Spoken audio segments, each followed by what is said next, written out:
So in order to explore the vulnerabilities on the OWASP top 10 list, we are going to look at two applications, and one of them is going to be in Ruby on Rails and the other is going to be in PHP.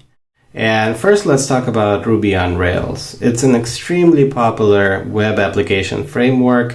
It's one of the application frameworks that's the friendliest to learn. The language Ruby is extremely easy. It's very English-like. It's very natural.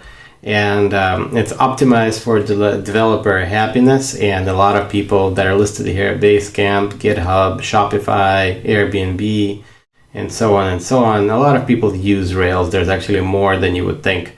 And one of the interesting things with Rails is that it tends to come out of the box with a lot of stuff already taken care of for you. So you really just generate an application and you're off and running with your application. And the guides are very useful. They provide a lot of information about how to do things with different components of Rails, how to act in specific use cases.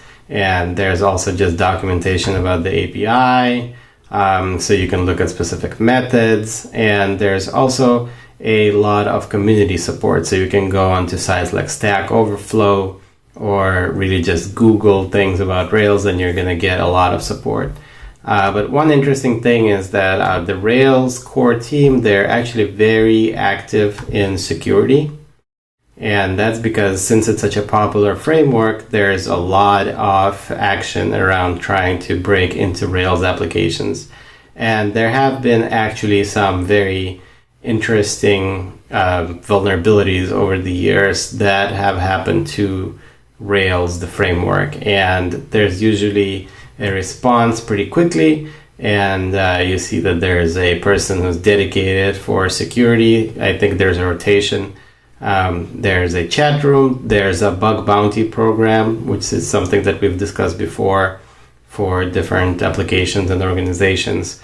And they take security very seriously. And that's actually why, in order to show you the vulnerabilities, I'm going to have to mess around a little bit with this one application that I have come up with. It's just cybersecurity Rails, and if you look at it, it's a standard Rails application. I haven't done anything to it yet, but as we go through and we explore what does a vulnerability look like, we are going to make small subtle changes. But as it is, this is just a vanilla, completely unaltered Rails application. And we'll see how we can break things in it to make it vulnerable according to the top 10. And we will talk about the other language, PHP, in the next lecture.